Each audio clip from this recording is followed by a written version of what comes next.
एक राजा की 6 पत्नियां थीं। राजा उन सभी को बहुत चाहता था। वो बहुत ही नेक दिल और प्रजावत्सल राजा था। राजा जय सिंह के राज्य में पशु पक्षियों से लेकर मनुष्य तक सब खुश थे, परंतु राजा के मन में एक गहरा दर्द छिपा था। उनकी 6 पत्नियां थीं, पर उनमें से कोई भी उसे संतान सुख नहीं दे पाई थी। ये दर्द हमेशा उनको कचोटता रहता था। राजा ने इसके लिए अनेकों यज्ञ और पूजा पाठ करवाए। जिस पंडित ने जैसा बोला, राजा ने वैसा ही किया, पर किसी की कोई भी युक्ति काम न आई। संतान की चाह में राजा ने एक एक करके 6 शादियां की, पर किसी भी रानी से उसे संतान सुख की प्राप्ति नहीं हुई।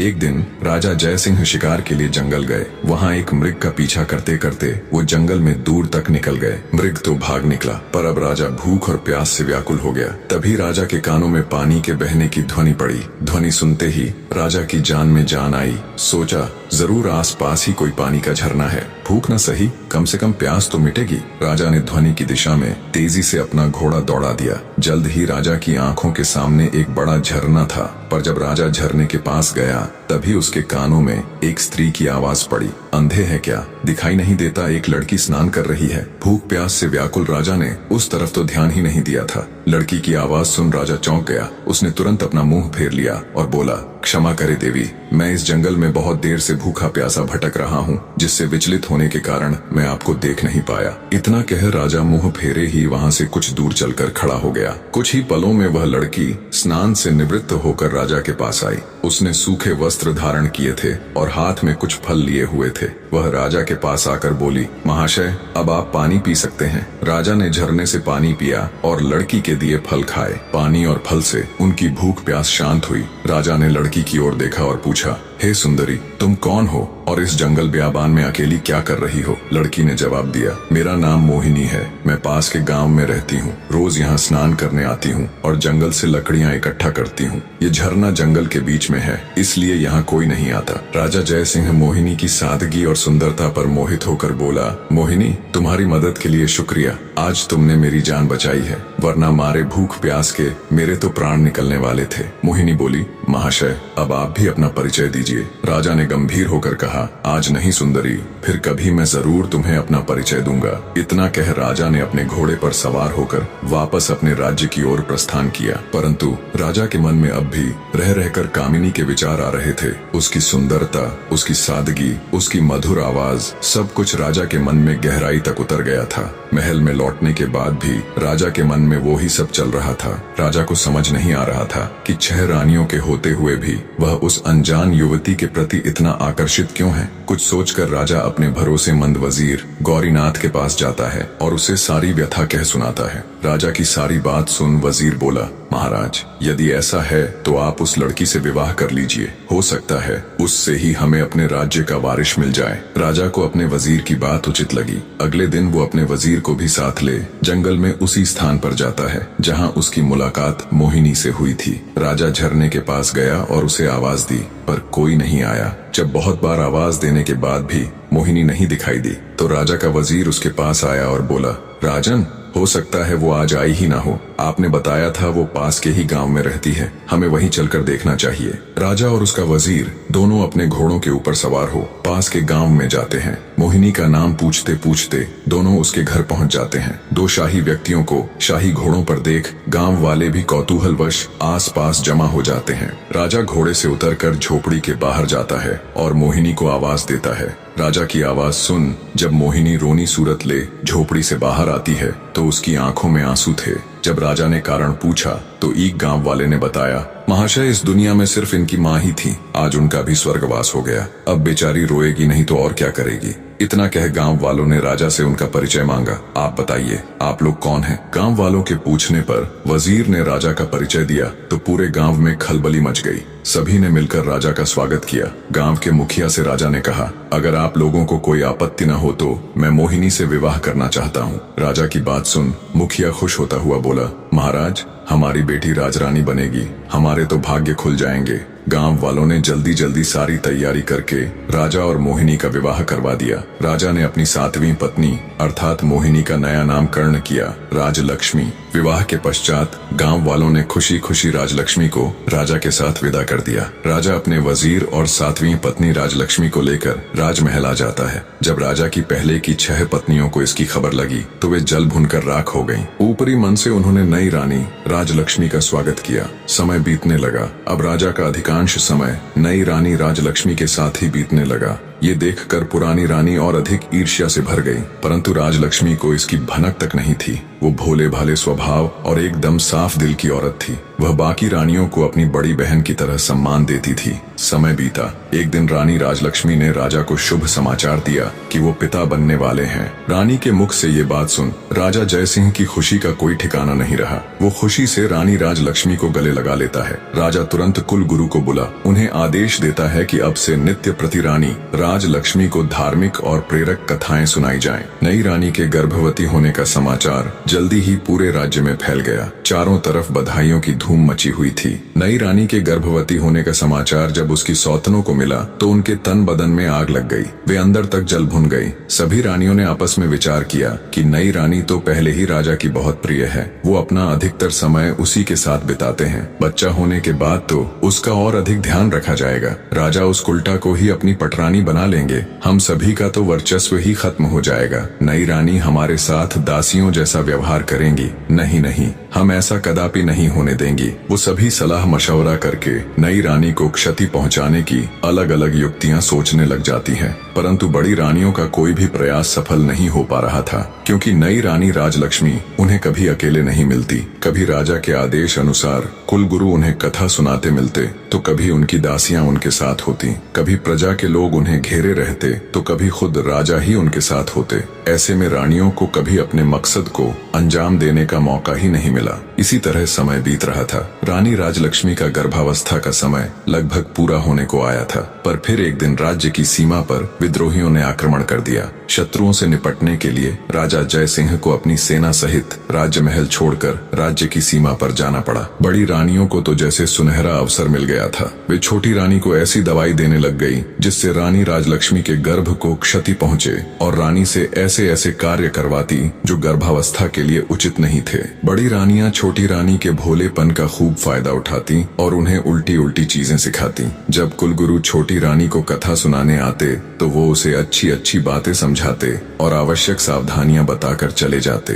रानी राजलक्ष्मी बिल्कुल भी समझ नहीं पा रही थी कि कुलगुरु और बड़ी रानियों की बातें इतनी भिन्न क्यों हैं। आखिर सही कौन है? रानी राजलक्ष्मी ने सोचा, बड़ी रानियां तो महिलाएं हैं, कुलगुरु तो फिर भी पुरुष हैं। महिलाओं की समस्याएं भला पुरुष कहाँ समझ पाएंगे, इसलिए जो बड़ी रानियां कहती हैं वो ही उचित हैं। साफ हृदय की रानी राजलक्ष्मी कभी सपने में भी नहीं सोच सकती थी कि बड़ी रानियां उसके साथ कुछ गलत कर सकती हैं। इसलिए वो आंखें बंद करके जो और जैसा बड़ी रानियां उसे करने के लिए कहती वो बिल्कुल वैसा ही करती। एक दिन रानी राजलक्ष्मी को प्रसव पीड़ा होनी शुरू हो गई। उसने बड़ी रानी से कहा, दीदी मुझे बहुत दर्द हो रहा है, कुछ समाधान कीजिए कि प्रसव कैसे होगा। ये सुन बड़ी रानी सिर से पैर तक जलकर राख हो गई। उसने विचार किया, इसका अभी से इतना ध्यान रखा जाता है, बच्चा होने के बाद तो पता नहीं इसे और कितना आदर सम्मान मिलेगा। छोटी रानी को मदद मांगते देख उसके मन में तरह तरह के षड्यंत्र चल रहे थे। फिर कुछ सोचकर उसने छोटी रानी को दिलासा देते हुए कहा, तुम बिल्कुल भी चिंता मत करो, मैं दाई अम्मा को अभी बुलाकर लाती हूँ। तब तक सामने की दीवार को पकड़कर खड़ी हो जाओ, इससे तुम्हें आराम मिलेगा और प्रसव भी ठीक से हो जाएगा। बेचारी छोटी रानी को प्रसव के बारे में कुछ भी नहीं पता था। जैसा उसे बड़ी रानी ने बताया वो वैसे ही खड़ी हो गई। गर्भवती रानी दीवार के सहारे खड़ी प्रसव पीड़ा से कराह रही थी। जब उसकी पीड़ा असहनीय हो गई तो वो वहीं दीवार को पकड़कर बैठ गई और जोर जोर से चिल्लाने लगी, लेकिन उस बेचारी को देखने या सुनने वाला वहाँ कोई भी नहीं था। दूसरी तरफ क्रूर निर्दयी बड़ी रानी और दूसरी रानियों ने अपनी विश्वास पात्र दाई को बहुत सारे धन का लालच देते हुए कहा, तुम जाओ और छोटी रानी के कमरे के बाहर जाकर खड़ी हो जाओ और ध्यान रखना वहाँ कोई और न आने पाए। दाई धन के लालच में रानी राजलक्ष्मी के कमरे के बाहर खड़ी हो गई। उसे छोटी रानी की चीखें बिल्कुल साफ सुनाई दे रही थीं, पर धन के लालच और बड़ी रानियों के डर से वो बस दूर खड़ी रानी को देखती रही। दर्द के मारे असहाय छोटी रानी का एक एक पल सदियों के बराबर बीत रहा था। कुछ ही देर में उस ऊपर वाले की कृपा से उसने एक एक करके 7 बच्चों को जन्म दिया, जिनमें 6 लड़कियां और 1 लड़का था। अत्यधिक पीड़ा के कारण रानी राजलक्ष्मी बच्चों को जन्म देते ही बेहोश हो गई। दूर से सारा माजरा देख रही चंडाल दाई ने तुरंत बड़ी रानी सहित अन्य रानियों को बुलाया और नवजात बच्चों को उन्हें दिखाया। वे सब ये देखकर हैरान थीं कि छोटी रानी ने एक साथ 7 बच्चों को जन्म दिया है और सभी बच्चे बिल्कुल स्वस्थ और तंदुरुस्त हैं। मारे जलन और ईर्ष्या के उन सबकी आंखें विस्मय से फैल गईं। वे सब अपनी किस्मत को धिक्कार रही थीं कि कहां हम में से किसी को भी एक बच्चा तक नहीं है और इस गांव की गंवार को एक साथ 7 बच्चे हो गए और वो भी बिल्कुल स्वस्थ। पर कोई बात नहीं, जो हमें नहीं मिल सका वो हम इस गवार को भी हासिल नहीं होने देंगी। क्रोध और ईर्ष्या में अंधी हो चुकी बड़ी रानी ने दाई को आदेश दिया, तुम तुरंत जाओ और कुछ ईंट पत्थर के टुकड़ों को लाकर बेसुध छोटी रानी के पास रख दो। रानी का आदेश मिलते ही दाई तुरंत कुछ ईंट और पत्थर के टुकड़े ले आई और उन्हें छोटी रानी के पास रख दिया। फिर बड़ी रानी ने बेरहमी से दाई को आदेश दिया कि अब इन नवजात बच्चों को जंगल में ले जाओ और इन्हें मारकर जमीन में दफन कर देना। इसके बदले हम तुम्हें इतना धन देंगे कि तुम्हारी 7 पुश्तें बैठकर खाएंगी। धन के लालच में अंधी दुराचारी दाई खुश होते हुए उन बच्चों को लेकर वहां से चली गई। उसके जाने के बाद रानियों ने वहां से सभी निशान साफ करके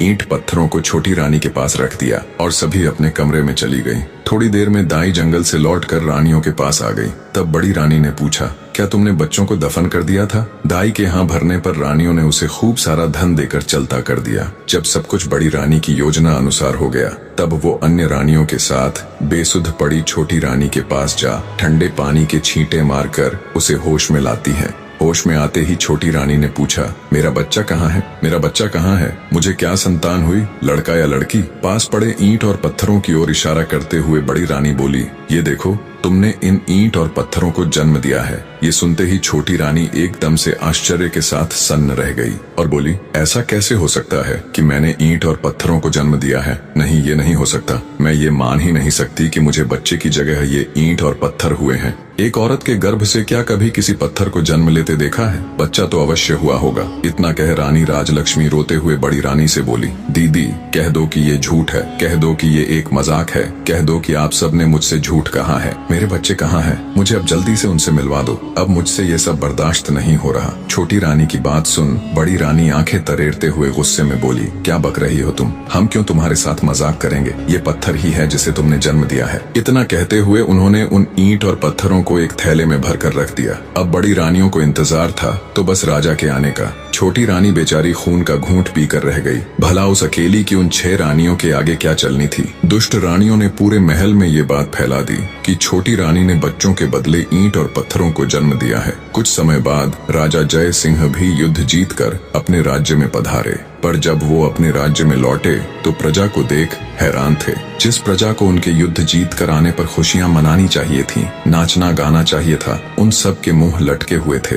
ये सब देख राजा को बड़ा आश्चर्य हुआ। वो असमंजस के साथ राजभवन में आए तो बड़ी रानी सहित अन्य 6 रानियों ने उनका स्वागत किया। उनके चेहरे पर अलग ही खुशी झलक रही थी, पर छोटी रानी राजलक्ष्मी का चेहरा मुरझाया हुआ था। ये सब देख राजा ने अपनी छोटी रानी से पूछा, क्या हुआ रानी, आपका चेहरा मुरझाया हुआ क्यों है? छोटी रानी कुछ कहती, उससे पहले ही बड़ी रानी बोल पड़ी, महाराज, चेहरा तो मुरझाना ही था, इसका भेद जो खुल गया है। राजा बोला, भेद? कैसा भेद? तुम मुझे साफ साफ बताओ रानी कि आखिर बात क्या है? क्या रानी का प्रसव ठीक से हो गया था? तब दुष्ट रानी दुख का दिखावा करते हुए बोली, महाराज, हमें ठग लिया गया है। हम सबके साथ बहुत बड़ा फरेब किया गया है। ये भोली सूरत वाली रानी राजलक्ष्मी एक झूठी मतकार और धोखेबाज औरत है। महाराज, ये धूर्त स्त्री गर्भवती होने का दिखावा करती रही, जबकि ये कभी गर्भवती थी ही नहीं। इसने तो बस सब दिखावा किया है। गर्भ होने पर कुछ तो होता, इसे तो ईंट और पत्थर हुए हैं। इतना कहकर बड़ी रानी ने थैले में इकट्ठे किए हुए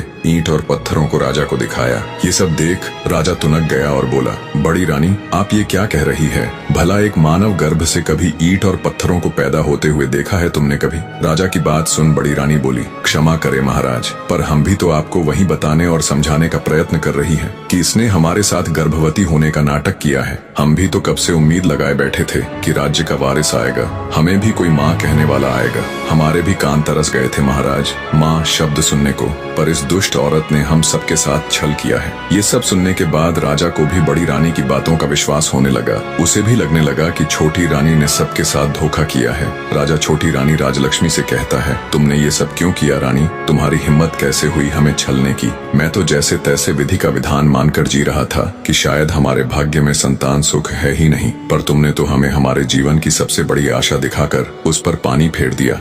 गुस्से से भरा राजा लगातार अपनी छोटी पत्नी को सुनाए जा रहा था, मैंने तो तुम्हारा मासूम सा चेहरा देखकर तुमसे शादी की थी। मुझे क्या पता था तुम हमारे साथ इतना बड़ा विश्वासघात करोगी। आज से तुम इस महल में एक रानी नहीं बल्कि नौकरानी बनकर रहोगी। अब चली जाओ मेरी नजरों के सामने से, नहीं तो पता नहीं मैं गुस्से में क्या कर बैठूंगा। बेचारी छोटी रानी अत्यंत दुखी हृदय से चुपचाप कमरे से बाहर चली जाती है। इस घटना के बाद राजमहल में छोटी रानी का जीना दुस्सवार हो गया। बड़ी रानियां उसके साथ बहुत बुरा व्यवहार करती, नौकरानियों से भी ज्यादा उससे काम लिया जाता। छोटी रानी बेचारी जैसे तैसे अपने दिन काट रही थी। उसके पास कोई ऐसा प्रमाण भी नहीं था जिससे वो साबित कर सके कि वो सच में गर्भवती थी। अत्यंत दुखों से घिरी बेचारी छोटी रानी रात में घंटों अकेली बैठकर रोती रहती और सोचती, हे भगवान, ये मेरे साथ क्या हो गया? मुझसे ऐसा क्या पाप हो गया जिसकी मुझे इतनी बड़ी सजा मिल रही है? छोटी रानी को ये सोच सोच कर आश्चर्य होता कि मेरे नन्हे नवजात बच्चों के साथ पता नहीं क्या हुआ होगा। कहाँ और किस अवस्था में होंगे वो, पता नहीं जिंदा भी है या फिर काल का ग्रास बन गए। कई बार वो सोचती कि क्यों न सब कुछ छोड़ छाड़ कर वापस अपने गांव में चली जाऊं और अपनी पहले वाली जिंदगी जीऊं, पर फिर उसे गांव वालों का ख्याल आ जाता कि कैसे उन सब ने उसे कितने अरमानों से राजा के साथ विदा किया था। कितने खुश थे पूरे गांव के लोग। अब वापस जाकर उन सबको क्या जवाब दूंगी? किस मुंह से अपने दुर्भाग्य की कथा उनको बताऊंगी? यही सब सोचकर वो गांव जाने का विचार त्याग देती है। ऐसे ही समय गुजरता गया। एक दिन राजा जय सिंह अपने राज दरबार में बैठा था, तभी उनके राज्य में स्थित एक छोटे से गांव का प्रधान उनके पास आता है और हाथ जोड़कर राजा से कहता है, महाराज, आज मैं आपके सामने अपने गांव की एक बहुत ही विचित्र घटना के बारे में बताने के लिए हाजिर हुआ हूँ। ये घटना इतनी विचित्र है महाराज कि इसके बारे में आपको अवश्य पता होना चाहिए। राजा जय सिंह ग्राम प्रधान की बात सुन कहता है, कहो प्रधान जी, ऐसी क्या विचित्र घटना हुई भला? तब ग्राम प्रधान राजा को बताना आरंभ करता है, महाराज, हमारे गांव के पास ही एक जंगल लगता है, जहां से गुजरते वक्त पिछले कुछ समय से हम वहां एक चंपा फूल का पौधा और उसके आसपास बांस के कई पेड़ों को देख रहे हैं। पर महाराज, विचित्र बात तो ये है कि उन पौधों को किसी गांव वाले ने नहीं उगाया, बल्कि वो खुद ही वहां उगाए हैं। और उससे भी विचित्र बात है, उन पौधों की उगने की बनावट, उन्हें देखकर बिल्कुल ऐसा लगता है महाराज जैसे वो बांस के पौधे खास तौर पर उस चंपा के पौधे की सुरक्षा के लिए ही लगाए गए हों। ग्राम प्रधान की बात सुन राजा बोल पड़ा, तुम ये क्या कथा सुना रहे हो भाई? मेरी तो कुछ समझ में नहीं आ रहा, और इसमें ऐसी हैरान कर देने वाली आखिर क्या बात है?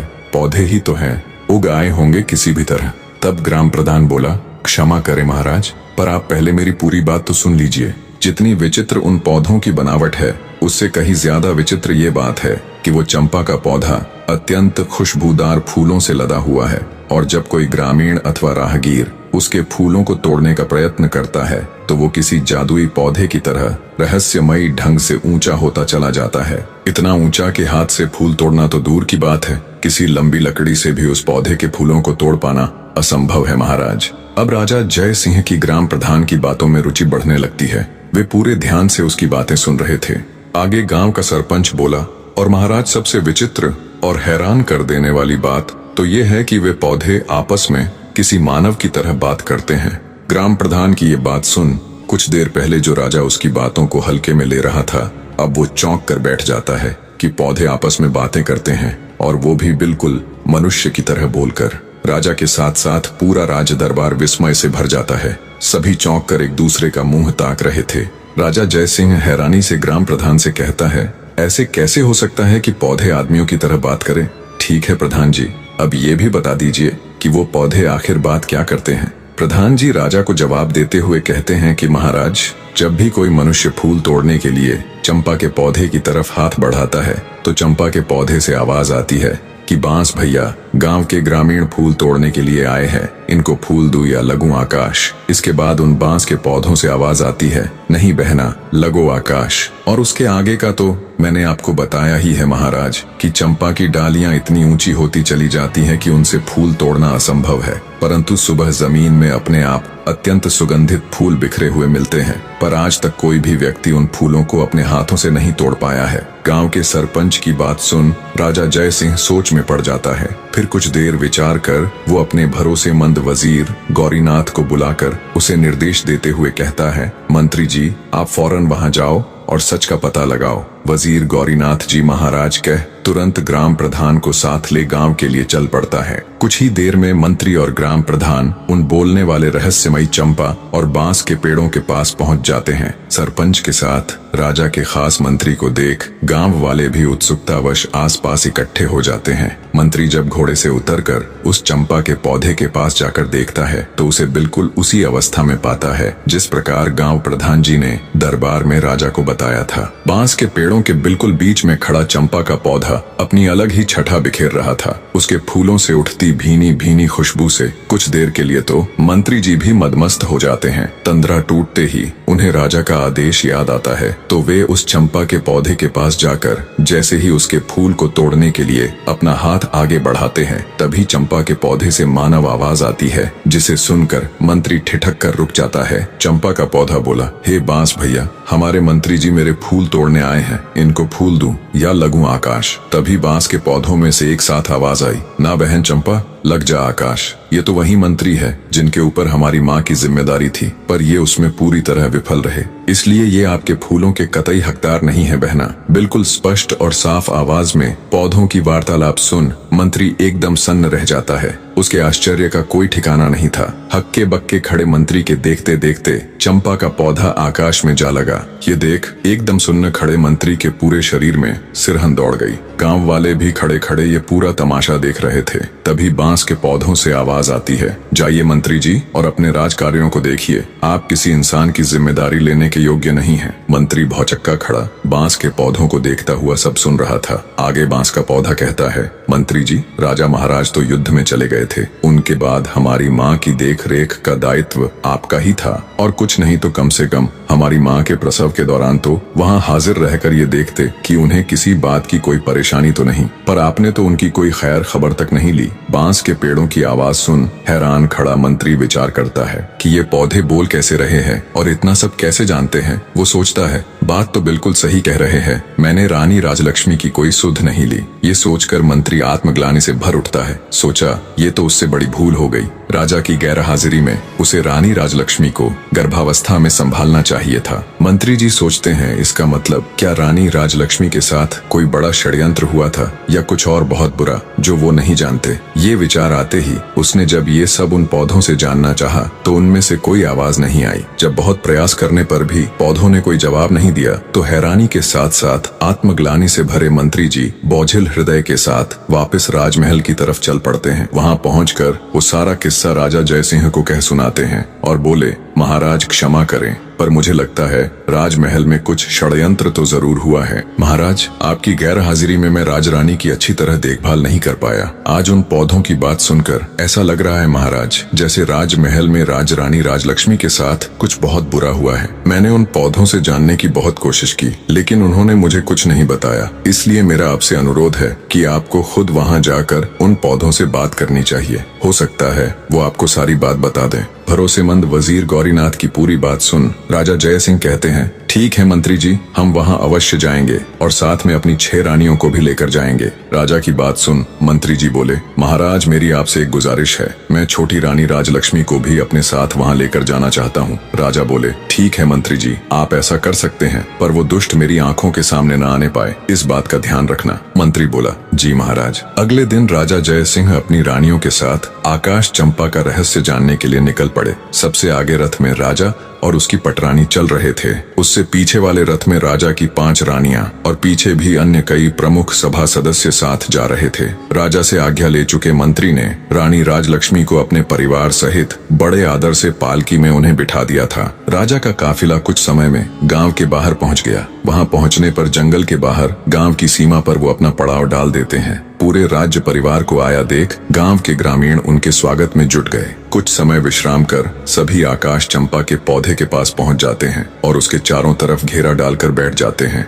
आज भी चंपा का पौधा अपनी सामान्य ऊंचाई पर खड़ा लहलहा रहा था और चारों तरफ अपनी खुशबू बिखेर रहा था। सब लोग उसकी खुशबू से सराबोर हो उठे, पर राजा तो चंपा के पौधे के रहस्य को जानने के लिए बेताब था। राजा की 6 पत्नियां उसके साथ बैठी थीं और छोटी रानी राजलक्ष्मी मंत्री जी की पत्नी के साथ बैठी हुई थी। तभी बड़ी रानी यानी राजा की पटरानी राजा से बोली, महाराज यदि आपकी आज्ञा हो तो क्या मैं इस खुशबूदार चंपा के पौधे से कुछ फूल तोड़ लूं? राजा बोला, बोला, अवश्य रानी साहिबा। तभी राजा की दूसरी पत्नी भी बोल उठी, महाराज, इन फूलों की उठती भीनी भीनी खुशबू को महसूस कर मुझसे बिल्कुल भी नहीं रुका जा रहा। क्या मैं भी फूल ले लूं? दूसरी रानी के साथ साथ तीसरी, फिर चौथी, सभी रानियों ने ऐसा कहा तो राजा बोला, अवश्य तुम सब वो फूल ले लेना। राजा ने सबसे पहले छठवें नंबर यानी छोटी रानी को फूल चुनने का निर्देश दिया और पटरानी सहित अन्य रानियों से बोले कि ये तुम सब में सबसे छोटी है, इसलिए सबसे पहले उसे ही फूल चुनने का अवसर मिलना चाहिए। राजा की बात से पटरानी सहित अन्य रानियां सहमत हो गईं, तो छठवें नंबर की रानी फूल तोड़ने के लिए चंपा के पौधे के पास जाती है। राजा सहित वहां मौजूद सभी की उत्सुकता पूरे चरम पर थी। सभी ये देखने के लिए आतुर थे कि अब क्या होगा। रानी ने पेड़ के पास जाकर जैसे ही फूल तोड़ने के लिए अपना हाथ आगे बढ़ाया, तभी चंपा के पौधे से आवाज आई, रुकिए रानी जी, आप मेरी आज्ञा के बिना मेरे फूल नहीं तोड़ सकती। पौधे की आवाज सुन रानी ठिठक कर वहीं रुक जाती है। चंपा के पौधे से आई आवाज इतनी स्पष्ट और तेज थी कि राजा सहित वहां मौजूद सभी लोगों ने उसे सुना। अब तक तो राजा ने सिर्फ अन्य लोगों के मुख से ही बोलने वाले चंपा के पौधे के बारे में सुना था, पर अब जब उसने अपने कानों से सुना तो वो भी हैरान रह गया। उसके आश्चर्य की कोई सीमा नहीं थी। तभी चंपा के पौधे से आवाज आई, बांस भैया, हमारी सौतेली छोटी माँ हमारे फूल तोड़ने आई है। मैं टूटू या लगूं आकाश? बांस के पौधे में से आवाज आई, बहन चंपा, लग जा आकाश, ये तो तुम्हें छूने योग्य भी नहीं है। क्या तुम्हें याद नहीं कि इन्होंने हमारी माँ के साथ कैसा अत्याचार किया है? इसलिए बहन इनके बारे में मत सोच और लग जा आकाश। बांस के इतना कहते ही चंपा की डालियां फिर से ऊपर उठी और आकाश को छूने लगी। रानी पौधे की बात सुन हैरान थी कि ये पौधा क्या बोल रहा है, कहीं हमारी पोल न खुल जाए। उसकी सिट्टी पीटी गुम हो गई। रानी ने सोचा, कहाँ तो फूल तोड़ने आई थी, फूल मिलना तो भाड़ में गया, यहाँ तो हमारा ही किया कराया उजागर हो रहा है। निराश हो चुपचाप वो एक चोर की तरह वापस आकर अपने स्थान पर बैठ गई, दुखी हृदय के साथ खुद में ही खोई। रानी राजलक्ष्मी के कानों में जब सौतेली माँ नामक शब्द पड़े तो उसके भी कान खड़े हो गए। चंपा और बांस की सारी बातें सुन उनका हृदय विचलित होने लगा। राजा सहित अन्य लोग भी सारी वार्तालाप सुन हैरान थे, पर किसी की समझ में अब तक कुछ नहीं आ रहा था। छठवें नंबर की रानी के आने के बाद पांचवी, चौथी, तीसरी और फिर दूसरी रानी भी हार मानकर अपने स्थान पर बैठ गई। जब किसी को चंपा का फूल नहीं मिला तो राजा की पटरानी अथवा बड़ी रानी चंपा के पौधे के पास गई। चंपा का पौधा अब भी आकाश में लगा हुआ था। पटरानी बोली, सुनो चंपा के पौधे, मैं इस राज्य की महारानी और महाराजा की पटरानी हूँ। इस राज्य में जो कुछ भी है उसके ऊपर हमारा अधिकार है, इसीलिए चंपा अपनी डाली को नीचे झुका और मुझे फूल तोड़ लेने दे। इस बार चंपा की डालियों से आवाज आई, भैया बांस, हमारी सौतेली माँ हमें फूल देने के लिए चेतावनी के साथ धमका रही है और हमें अपना आदेश मानने के लिए कह रही है। तुम क्या कहते हो, हमें इनका आदेश मानना चाहिए या नहीं? बांस बोला, ना बहना, तुम्हें आदेश देने का इनके पास कोई अधिकार नहीं है। ये पटरानी होंगी राजा की और अपने राज्य की। हम इनके राज्य की प्रजा नहीं है और न ही हम कोई वस्तु है जो इनके उपयोग में आना आवश्यक हो। क्या तुम्हें याद नहीं है बहना, इन्हीं के आदेश से तो सारा काम हुआ है। इन्होंने ही तो हमारी माँ को सबसे ज्यादा दुख दिया है और इन्होंने ही हमें वन में भेजकर हमारी मृत्यु का रास्ता तैयार किया था। यह तो महारानी बनने के लायक भी नहीं है, इसलिए बहना तुम्हें इनके पापी हाथों का स्पर्श भी नहीं होने देना चाहिए। सभी के सामने ये बातें सुनकर बड़ी रानी का सर लज्जा से झुक गया। शर्म और अपने कुकर्म का भेद खुल जाने के डर से बड़ी रानी भी ठगी सी चुपचाप अपनी जगह आकर बैठ गई। सारा माजरा देख राजा जय सिंह अब की बार खुद जाने के लिए खड़े होते हैं। चंपा के पौधे की डालियां अब पहले की तरह वापस अपनी सामान्य ऊंचाई पर आ गई। अब की बार राजा जय सिंह खुद उठे और फूल तोड़ने के लिए पौधे के पास गए। जब राजा ने फूल तोड़ने के लिए अपने हाथ आगे बढ़ाए तभी चंपा के पौधे से आवाज आई, ना ना महाराज, आप यह भूल कभी मत कीजिएगा। आपको फूल तोड़ने से रोकने के लिए मैं अपने भैया से भी अनुमति नहीं लूंगी और यदि भैया अनुमति दे भी देंगे तो भी मैं आपके हाथों में नहीं आऊंगी। इसलिए आप अपने हाथ पीछे ही रखिए और फूल तोड़ने का विचार त्याग दीजिए। चंपा के पौधे की बात सुन राजा जय सिंह हैरान रह गया। सोचा आखिर ऐसा क्या हुआ कि उनको रोकने के लिए चंपा अपने भाइयों से भी अनुमति नहीं ले रही। राजा बोला, हे चंपा के पौधे, मैं इस देश का राजा हूँ। मैंने कभी भी किसी के साथ अन्याय नहीं किया। मैं अपनी प्रजा को अपनी संतान की तरह मानता हूँ। मेरे राज्य में मनुष्य ही नहीं पशु पक्षी भी खुश और स्वतंत्र है। मैंने आज तक किसी को जरा सी भी तकलीफ नहीं दी। फिर मुझसे ऐसी क्या भूल हो गई कि मुझे अपने फूल लेने से रोकने के लिए आपको अपने भाइयों से भी पूछने की जरूरत नहीं पड़ी।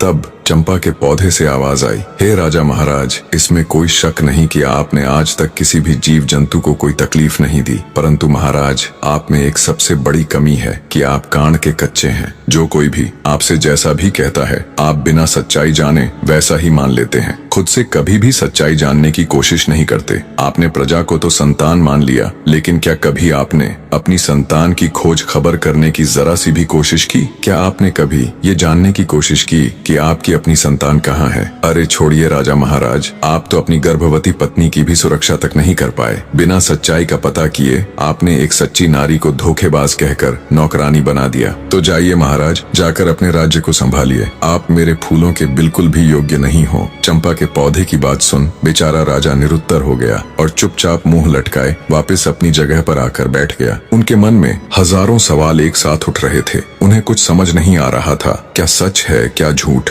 राजा अपने विचारों की उधेड़ बुन में खोया हुआ था। तभी वजीर गौरीनाथ उनके पास आता है और कहता है, महाराज आप यदि आदेश दे तो हम छोटी रानी राजलक्ष्मी को भी फूल तोड़ने के लिए एक बार पौधे के पास भेज कर देखे। राजा कुछ कहते उससे पहले ही पटरानी बोल उठी, मंत्री जी, जो फूल महाराज के हाथों भी नहीं टूटे वह इस धोखेबाज के हाथों कैसे टूटेंगे? मंत्री जी ने प्रश्नवाचक दृष्टि से राजा की ओर देखा। चंपा के पौधे से अब तक की हुई इतनी बातों से राजा के मन में भी शंका पैदा होने लगी थी। उन्होंने अपनी शंका दूर करने का निर्णय लेते हुए मंत्री जी को अनुमति दे दी। मंत्री रानी राजलक्ष्मी के पास जा उन्हें फूल तोड़ने के लिए कहते हैं। मंत्री की बात सुन रानी राजलक्ष्मी अनमने मन से उठी और चंपा के पौधे की तरफ देखती हुई बोली, मंत्री जी, पौधे की डालियां काफी ऊंचाई पर हैं, मेरे हाथ वहां नहीं पहुंचेंगे। मंत्री बोला, रानी जी आप एक बार वहां पर जाकर कोशिश करके देखिए तो सही। मंत्री जी के समझाने पर रानी राजलक्ष्मी हिम्मत करके चंपा के पौधे के पास गई। पौधे के पास जाकर जब रानी ने अपने हाथ बढ़ाकर चंपा के पौधे के तने को छुआ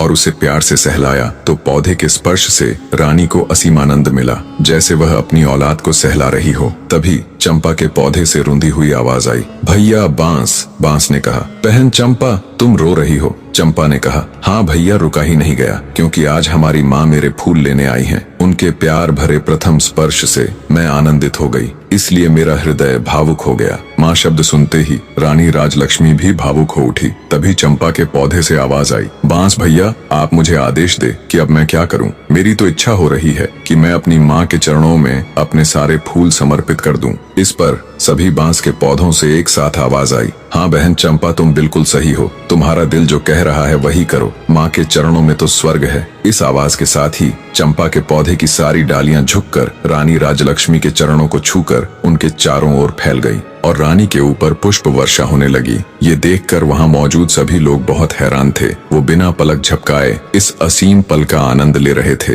राजा जयसिंह का भी मुंह खुला का खुला रह गया। बड़ी रानियों ने जब ये नजारा देखा तो वो पैरों से लेकर सिर तक जल भुन गई। उनके दुख की कोई सीमा नहीं थी। इधर रानी राजलक्ष्मी तो जैसे सब भूलकर असीम आनंद के सागर में गोते लगा रही थी। उनके सिर से पांव तक चंपा के पुष्प भरे हुए थे। रानी राजलक्ष्मी एक सांस आंसू बहाते हुए चंपा की डालियों को अपने हाथों से पकड़े सहलाए जा रही थी। ये नजारा देख गांव के सभी लोग हैरान थे। राजा जयसिंह से जब ये सब देखकर रुका नहीं गया तो वे चंपा के पौधे के नजदीक आए और बोले, हे जादुई पौधे, तुम यह बताओ कि तुम कौन हो? तुम देव हो, किन्नर हो या किसी अन्य लोक के प्राणी हो? तुमने किसी को भी अपने फूलों को छूने भी नहीं दिया, परंतु अब छोटी रानी की बाहों में बंद कर उनके ऊपर पुष्प वर्षा कर रही हो। इसके पीछे क्या कारण है? हे पौधों, अब ये राज मेरी बर्दाश्त के बाहर हो रहा। मैं हाथ जोड़कर विनती करता हूँ कि अब और न तड़पाओ और इसका भेद खोलो। तब चंपा के पौधे से आवाज आई, हे राजन, मैं और यह 6 बांस के पेड़ आपकी और छोटी रानी राजलक्ष्मी की ही संतान है। हम 7 भाई बहनों का जन्म एक साथ ही हुआ था। हमारे जन्म के समय हमारी माँ बहुत अधिक पीड़ा में थी। तब हमारी माँ ने आपकी पटरानी और इस राज्य की महारानी से अपनी सहायता करने के लिए निवेदन किया। तब पटरानी ने साजिश करते हुए हमारी माँ को दीवार के सहारे खड़ी हो जाने के लिए कहा, ताकि जब हमारा जन्म हो तब हम ऊंचाई से गिरकर मृत्यु को प्राप्त हो जाए। पर महाराज, ईश्वर की कृपा से हम 7 का जन्म उसी अवस्था में बिल्कुल ठीक ठाक हो गया। पर हमारी माँ दर्द के कारण हमें जन्म देते ही बेहोश हो गई। उनकी बेहोशी का फायदा उठाते हुए बड़ी रानी ने एक दाई को बुलाया और उसे पैसों का लालच देकर हमें मारकर जंगल में जमीन में दबाने के लिए कहा। मात्र कुछ सेकंड्स के नवजात बच्चों को दफन करने के लिए बेरहम दाई जंगल की ओर चल पड़ी। दाई को जंगल भेजने के बाद बड़ी रानी सहित अन्य रानियों ने अपने घिनौने षड्यंत्र के तहत कुछ ईंट और पत्थर के टुकड़ों को हमारी माँ के पास रख दिया। दूसरी तरफ जब दाई हमें जंगल में लेकर आई और दफन करने के लिए जमीन खोदने लगी, तभी आकाश मार्ग से महाराज इंद्रदेव की कुछ अप्सराएं वन भ्रमण के लिए आ रही थीं। जब उनकी दृष्टि हम पर पड़ी तो उन्हें हम पर दया आ गई। उन्होंने हमें उठा लिया और अपनी शक्तियों से बहुत जोर की आंधी चला दी। धूल मिट्टी उड़ने के कारण दाई हमें खोजती रह गई। हमारे नहीं मिलने पर महल में जाकर उसने महारानी के डर से झूठ बोल दिया कि उसने हमें मारकर जमीन के अंदर दबा दिया है। दाई के वहां से जाने के बाद अप्सराओं ने मेरे 6 भाइयों को बांस में बदल दिया और मुझे चंपा के फूल का पौधा बना दिया। बस उन्हीं की कृपा से हमें सभी बातें याद हैं और हम सभी को पहचान कर उनके अनुसार अपना व्यवहार कर पा रहे हैं और मानव की आवाज में बोल पा रहे हैं। सारी बातें जान राजा सहित वहां मौजूद सभी लोग हैरान थे। रानी राजलक्ष्मी की आंखों से तो अश्रु रुकने का नाम ही नहीं ले रहे थे। राजा जयसिंह बोले, मेरे बच्चों, तो क्या तुम सब अब ऐसे ही पौधों के रूप में रहोगे? क्या ऐसा कोई भी रास्ता है जिससे तुम अपने मानव रूप में आ सको? तब चंपा बोली, महाराज, जब हमारी माँ हम सब की एक एक पतियों को तोड़कर इंद्रदेव को याद कर उनसे प्रार्थना करेंगी, तब हम सब अपने असली रूप में आ जाएंगे। चंपा के पौधे की बात सुनते ही रानी राजलक्ष्मी ने तुरंत बांस और चंपा की एक एक पत्तियां ली और हाथ जोड़कर पूरी श्रद्धा के साथ बोली, हे इंद्र महाराज, मैं पूरी जिंदगी आपकी सेवा करूंगी, आपकी पूजा करूंगी, फिर भी आपके उपकार का मैं प्रतिकार नहीं कर पाऊंगी। आपने इतने दिन मेरे बच्चों को संभाल कर रखा, अब कृपया इन्हें मेरे आंचल में डाल दो महाराज। रानी राजलक्ष्मी का इतना कहना था कि पल भर में ही बांस और चंपा के पौधे विलीन हो गए और वहां पर लगभग 5 वर्ष के 6 बालक और एक बालिका प्रकट हो गए। रानी राजलक्ष्मी और राजा जयसिंह ने तुरंत आगे बढ़कर बहते नेत्रों से सभी बच्चों को अपनी बाहों में भर लिया। राजा जयसिंह अपनी छोटी पत्नी रानी राजलक्ष्मी से हाथ जोड़कर माफी मांगता है। वहां उपस्थित सभी राज दरबार व गांव के लोग स्तब्ध खड़े ये पूरा दृश्य देख रहे थे। सबकी आंखें नम थीं, शिवाय बड़ी रानियों के। ये सब देखकर उनके पैरों नीचे से तो जैसे धरती खत्म हो गई थी। राजा जयसिंह अपने सिपाहियों को आदेश देता है, पकड़ लो इन दुष्ट औरतों को और फांसी पर लटका दो। ये दुराचारिणी तो मानवता के नाम पर कलंक है। राजा की ये बात सुन रानी राजलक्ष्मी कहती है, महाराज, आज मेरे लिए मेरी जिंदगी का सबसे बड़ा दिन है। आज इतने बड़े खुशी के मौके पर मैं किसी के लिए इतना काला दिन नहीं लाना चाहती। मेरा आपसे अनुरोध है, आप इन सबको क्षमा कर दीजिए। राजा बोला, रानी, आपका हृदय बहुत विशाल है, पर इनके गुनाह को देखते हुए इन्हें क्षमादान तो नहीं दिया जा सकता, किंतु आपके अनुरोध पर मैं इन दुराचारिणियों को आजीवन कारावास की सजा देता हूँ। दुष्ट रानियों को सजा मिल जाती है। राजा जयसिंह अपनी पत्नी रानी राजलक्ष्मी और अपने बच्चों के साथ सुखमय और शांतिपूर्ण जीवन व्यतीत करते हैं। कहानी का निष्कर्ष बताने से पहले आपसे 2 बातें करना चाहूंगा। एक तो ये कि आप सब में से बहुत से ऐसे भाई बहन हैं जो मेरी तरह वीडियो बनाना चाहते हैं और आए दिन कमेंट करके पूछते रहते हैं। उन सब के लिए मैंने एक कंप्लीट ट्यूटोरियल वीडियो एक छोटे से प्राइस के साथ बना दी है। आप सबको उसके लिए मेरा चैनल ज्वाइन करना पड़ेगा। कुछ समझ ना आए तो आप पूछ सकते हैं, आपकी पूरी हेल्प की जाएगी। दूसरी ये कि कहानी कैसी लगी, ये सब कमेंट करके जरूर बताएं। आपके कमेंट्स पढ़कर बहुत अच्छा लगता है। और ये भी बताइए कि नेक्स्ट स्टोरी किसकी देखना चाहेंगे। अब आते इस कहानी के निष्कर्ष पर। यह कहानी एक माँ की ममता, एक पिता के पश्चाताप और ईश्वर की लीला का ऐसा संगम है जो मानवता के सबसे गहरे भावों को छूती है। रानी राजलक्ष्मी की ममता इस बात का प्रमाण है कि एक माँ के हृदय से निकली पुकार सृष्टि के हर कण को झकझोर देती है। वर्षों तक अपने बच्चों से दूर रहकर भी उन्होंने विश्वास नहीं खोया और अंततः उनकी श्रद्धा और प्रेम ने देवताओं को भी झुकने पर मजबूर कर दिया। राजा जयसिंह का पश्चाताप, उनके अंदर का टूटता हुआ अहंकार, ये बताता है कि सत्य की राह में झुका हुआ सिर ही सबसे ऊंचा होता है। जब उन्होंने अपनी भूल को स्वीकारा तो उनका मन भी पावन हो गया। और रानी राजलक्ष्मी का क्षमा भाव इस संसार को यह सिखाता है कि सच्चा प्रेम बदले की भावना नहीं रखता, बल्कि क्षमा और करुणा से जीवन को सुंदर बनाता है। प्रेम, विश्वास और आस्था की शक्ति से जीवन की सबसे कठिन परिस्थितियों को भी बदला जा सकता है। जब मनुष्य के हृदय में सच्ची प्रार्थना होती है तो ईश्वर भी उनके लिए मार्ग प्रशस्त कर देते हैं। जीवन में कितनी भी कठिनाई आए, लेकिन यदि प्रेम और श्रद्धा के दीपक को मन में जलाकर रखा जाए तो अंततः विजय हमारी ही होती है। यह कहानी केवल एक कथा नहीं, बल्कि एक अमर संदेश है कि विश्वास, प्रेम और करुणा से ही जीवन का वास्तविक अर्थ पूरा होता है। अंत तक बने रहने के लिए आपका धन्यवाद।